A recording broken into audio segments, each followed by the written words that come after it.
Alors aujourd'hui, je vais vous parler de Wonder Woman, une figure qui me fascinait depuis un petit moment. Étant donné que moi-même, je suis enthousiaste des BD, même si des comic books et tout ça et des super-héros, même si je vois bien l'ambiguïté dans le médium et tout. Et je vais surtout vous parler de Wonder Woman en tant que figure ou icône féministe qui quand même qui, qui représente beaucoup des ambiguïtés. Et je vais vous parler exactement de ça. Alors, en 2008, il y avait une grande controverse par rapport à Wonder Woman, ou plutôt par rapport à cette image que le Playboy a sortie en 2008, qui, en effet, il y avait beaucoup des critiques et beaucoup des féministes qui ont dit, qui se sont soulevés et qui ont dit comment on pourrait utiliser l'image ou une icône féministe pour des représentations aussi fétichisées et sexualisées comme celle-ci. Comme en fait Playboy a sorti une issue sur Wonder Woman et ici vous voyez le modèle Tiffany Fallon qui en effet le costume de Wonder Woman est peint sur son corps et dans le centerfold elle sera totalement nue juste avec des grandes bottes rouges avec des talons et le costume juste mis à quart à côté. Et en fait, ça a levé une grande polémique sur le statut de Wonder Woman en tant qu'icône féministe et en même temps aussi fétichisée. Cette controverse est ensuite continue en 2017. En 2017, lors de la sortie du film Justice League Dawn of Justice de Zack Snyder, en effet, parce que vous avez deux représentations des Amazones, de Snyder à droite, où en effet les Amazones sont des véritables, disons, beach bunnies avec leur maillot de bain et tout ça. Et dans le film Wonder Woman, qui est fait par une femme ou réalisé par une femme, Patty Jenkins, et qui est sorti juste quelques mois auparavant, vous avez l'image de l'Amazone vraiment avec des protections de guerre et des choses comme ça. Vous voyez ici. En fait, il n'y a pas des talons aux bottes et tout ça. Et vous voyez dans les scènes de guerre dans le film de Justice League qu'elles ont des talons, des choses comme ça. Donc, c'est une controverse, en effet, qui a pris, c'est des discussions qui ont pris les derniers 5 ans de plus en plus feu. Mais, en effet, ce qui est bizarre, personne voit que, premièrement, cette sexualisation et objectification de Wonder Woman est là depuis des années et des années et des années. Et en effet, que c'est une ambiguïté, une paradoxe qui est dans la figure de Wonder Woman elle-même. Comme dit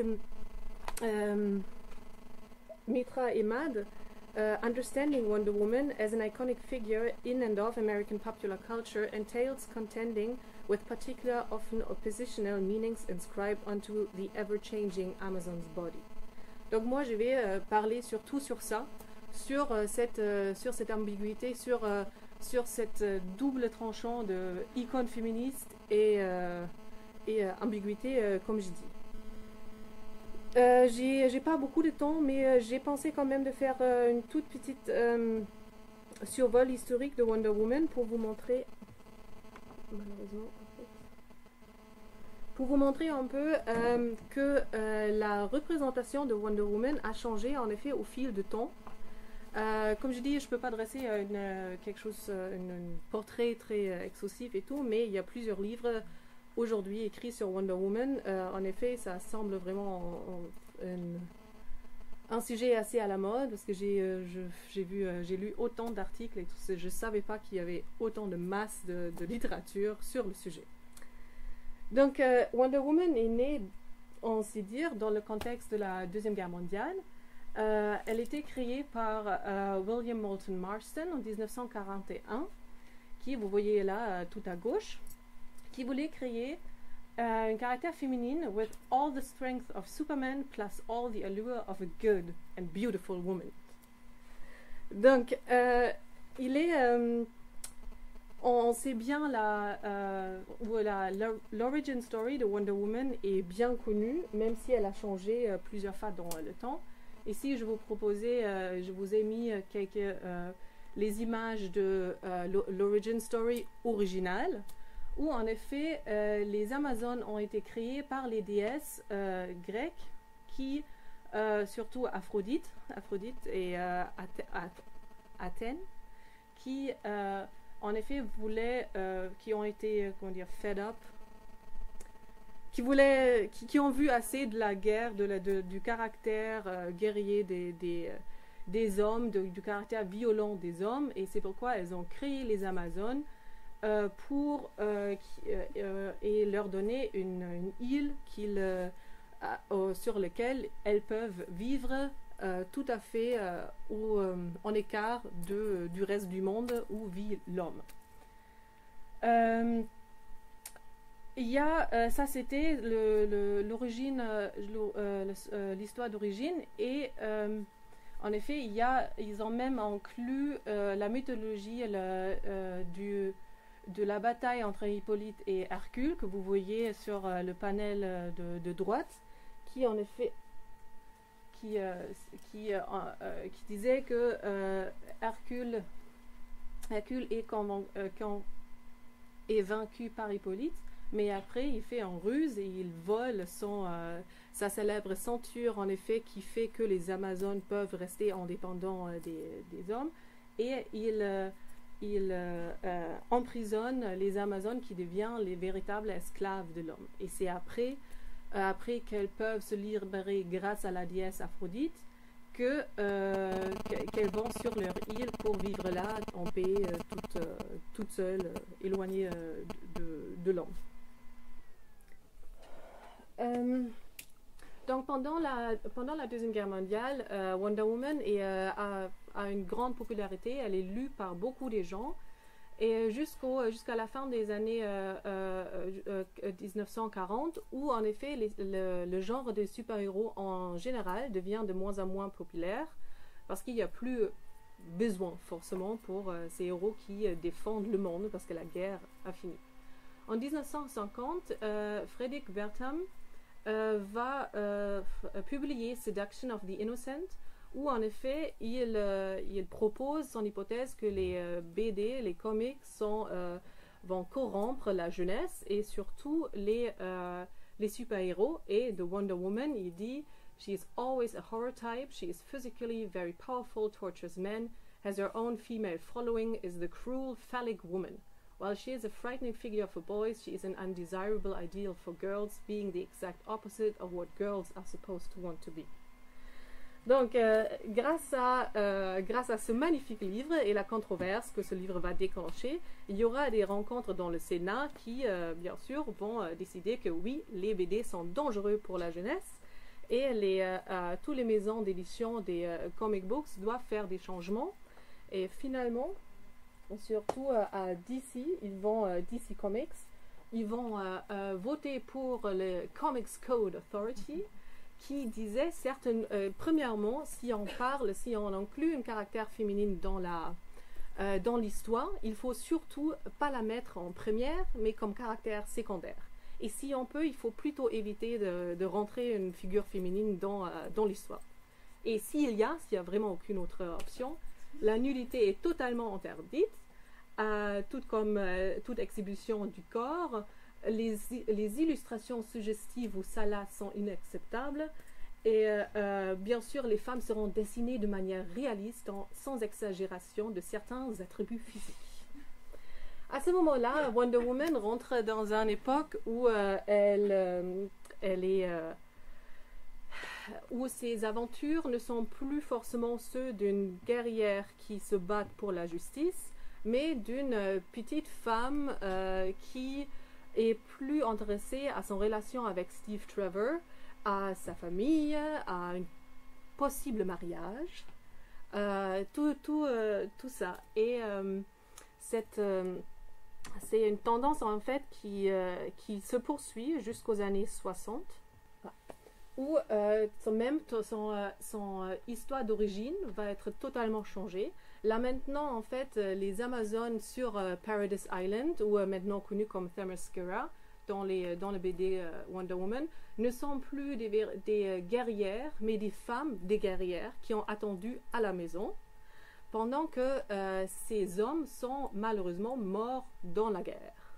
Et c'est à cause de cette tristesse que les femmes vont s'exiler elles-mêmes sur une île. Donc on voit dans toute cette déformation de cette figure à ce moment-là qui poursuit, comme j'ai dit, dans les années 60, où Wonder Woman, je fais un peu vite, perd même tous ses pouvoirs. Elle est maintenant une femme tout à fait normale, qui vit à New York, qui a une boutique de mode, et qui voilà, qui est un peu partout dans le monde, qui est invitée par les grands gens, des choses comme ça. C'est quand même assez bizarre parce que c'est dans ces années 60 où, disons, la première vague féministe commençait et tout ça. Et elle, par contre, c'est une icône féministe apparemment, mais elle est la moins touchée par tous ces manifestations des Women Lib Movement à ce moment-là, comme vous voyez par exemple dans cette numéro-là où elle dit « I'm for equal wages too, but I'm not a joiner. I wouldn't fit with your group.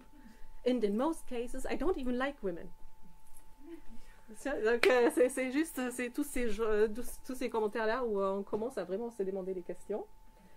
Et jusqu'aux années 1972 où Gloria Steinem, une féministe ou l'éditeur de Miss Magazine, demande pour une renaissance de Wonder Woman du Golden Age, donc de Wonder Woman de l'origine, parce que en fait elle est, à son avis, la figure féministe du XXe siècle. Et donc finalement dans cette issue-là, elle va revenir, elle va recevoir ses pouvoirs et elle va redevenir Wonder Woman. Et donc les Wonder Woman jusqu'à aujourd'hui, et je vais finir avec cette image-là qui est l'initiation de l'époque moderne par Georges Pérez, où en effet les histoires reçoivent une certaine, disons, profondeur, si j'ose le dire ça dans un médium du comic book, qui ont été manquants dans cette époque entre les années 50, 60, 70. Donc ça c'est juste un survol vraiment très très très court et certainement lacunaire. Donc comme j'ai dit déjà, Wonder Woman est vue aujourd'hui encore comme une figure icône féministe. Joanna Russ, dans The Image of Women in Science Fiction, dit qu'avant Wonder Woman, les femmes actives qui n'incarnent pas le rôle de victime dans les comics ont été non seulement rares, mais dans le cas qu'elles font une apparition, sont toujours aussi représentées comme le personnage du vilain. Wonder Woman sort de ce système-là en disant, là maintenant c'est une femme active, très forte, puissante, elle est très forte, elle est très vite, des choses comme ça, mais elle est une héroïque. Donc elle rompt avec ce système de bad girl. De manière, soit on est une victime en tant que femme, soit on est la vilaine.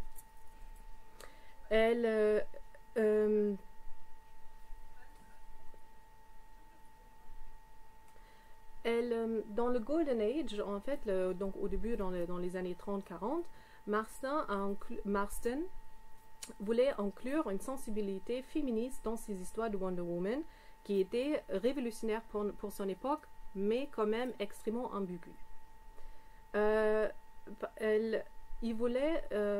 Donc il a créé une figure qui ne se contente pas, comme Superman, d'arrêter les criminels.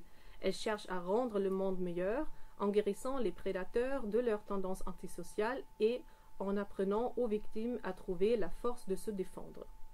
Pour Marston, des femmes sont psychologiquement supérieures aux hommes, car le désir de la domination masculine est la cause de la violence et de la guerre.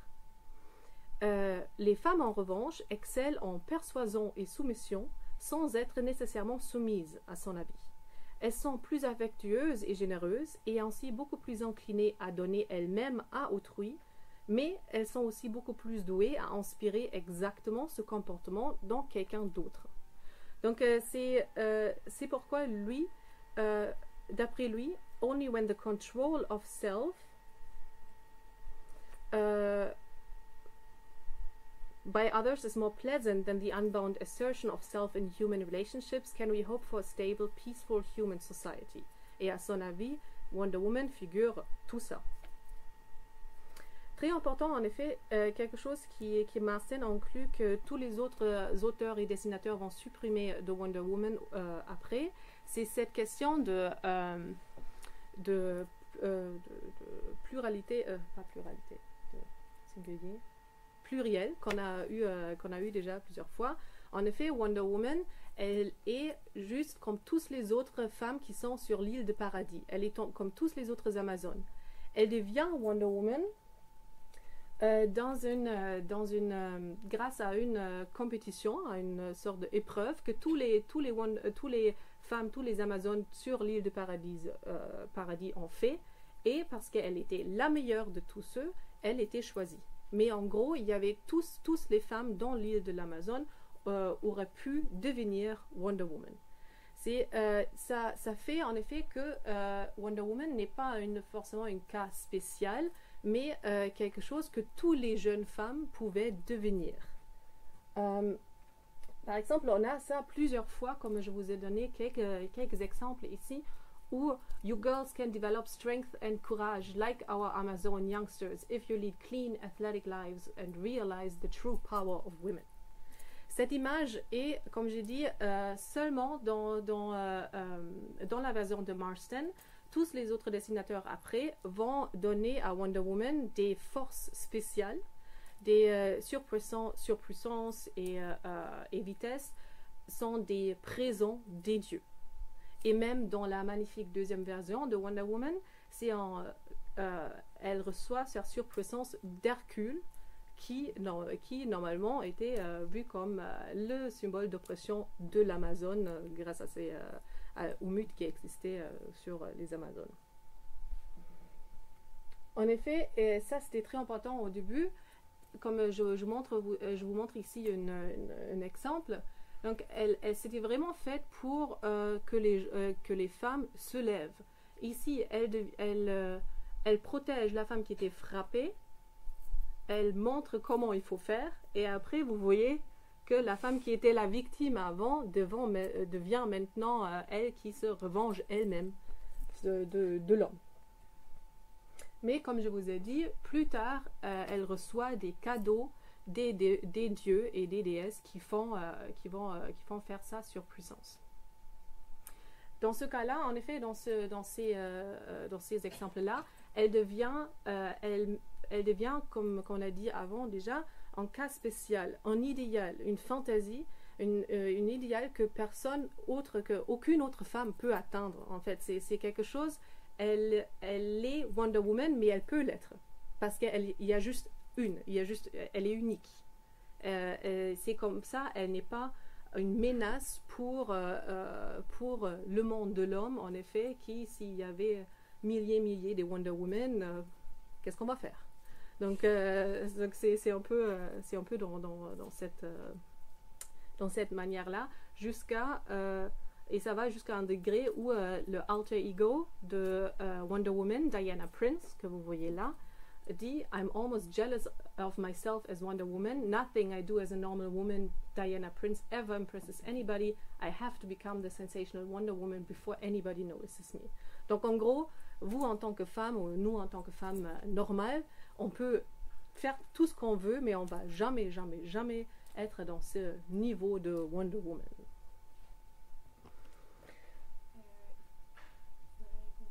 Parfait, parce que c'est un peu dommage parce que en fait on dit donc icône féministe, mais comme vous voyez ici aussi une figure très ambiguë parce que aussi très fétichisée. On voit ça déjà dès ses débuts. Par exemple, elle est la seule membre féminine dans Justice Society of America, mais la secrétaire. Et elle ne va pas dans l'émission avec ses membres masculins. Good luck, boys. I wish I would be going with you. Donc, ça commence déjà là, en effet, cette différenciation où on voit, il y a quelque chose pas forcément OK avec cette image que Marston se crée de la femme. Malheureusement, j'ai pas le temps maintenant de rentrer dans tous ces théories et les trous dans ces théories.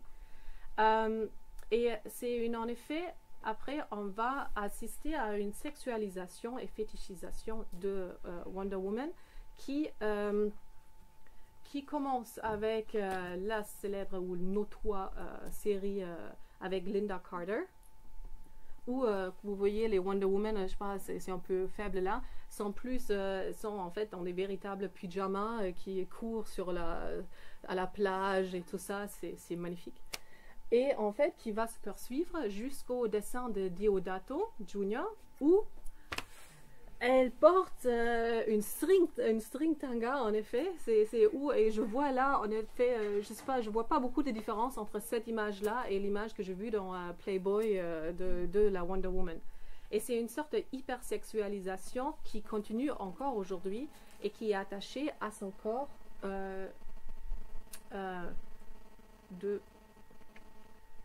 qui est attaché à son corps. Et là, je finis avec ça, jusqu'au, en fait, bandage. Le bandage, c'est une partie très très importante dans tous les BD de Wonder Woman, même très artistiquement et tout ça. Et il y a une magnifique étude faite sur ça en disant une comparaison entre le bandage dans Captain Marvel et Wonder Woman. Et Captain Marvel, c'est le highest percentage, 6%, et Wonder Woman, le lowest percentage, 6%. Donc, elle est ligotée et chaînée dans presque chaque numéro de Wonder Woman. Et pour Marston, en effet, c'est quelque chose, lui, il voulait dire quelque chose comme se libérer de l'oppression. Donc, c'est en même temps un signe de l'oppression masculine, mais parce que Wonder Woman peut toujours se libérer, c'est aussi une signe de la libération de la femme de ses chaînes. Mais, comme j'ai dit avant, il y a toujours aussi cette connotation sexuelle là derrière et fétichiste parce qu'il y a même des représentations vraiment très artistiques où dans les BD, en fait, c'est décrit exactement quel nœud est fait avant et quelle technique de bondage est utilisée. Et donc, c'est quelque chose qui continue jusqu'à aujourd'hui. Et je sais pas, je vois quelque chose comme ça et je ne pense pas que ça, c'est un message féministe. Non. Et jusqu'à ces célèbres bracelets qui sont, en effet, qui portent le nom bracelet de soumission, où, en effet, chaque fois qu'un homme met des chaînes sur ces bracelets-là, elles perdent toute sa surpuissance. Elle est très faible physiquement. Donc, il y a des féministes là aussi, ou des écrivains qui voient là que c'est un signe, elle détourne cette signe d'oppression parce qu'avec les bracelets aussi, elle arrête les bullets. Mais je vois pas, encore une fois, je vois pas forcément là une signe de libération parce que chaque fois, donc, juste un homme la touche et la tient ici, et voilà, c'est fait, elle est physiquement faible. Donc, en gros, c'est les hommes qui vont toujours avoir pouvoir sur elle, en fait. Donc, il y a tous ces problèmes-là. Aussi, en effet, dès que quelqu'un enlève les bracelets, elle devient une furie. Elle ne peut plus contrôler ses émotions. Donc, là, je vois cette ancienne pensée que la femme, en fait, est trop émotionnelle, trop radicale, uniquement avec le contrôle de l'homme, de rationalité de l'homme, elle peut être une bonne créature. Donc tout ça pour vous dire, en effet, Wonder Woman est censée être une figure féministe, tout construit sur les légendes et les mythes de l'Amazone, mais en même temps, elle montre aussi tout ce genre de fétichisme qui est lié à la figure. Voilà. Merci.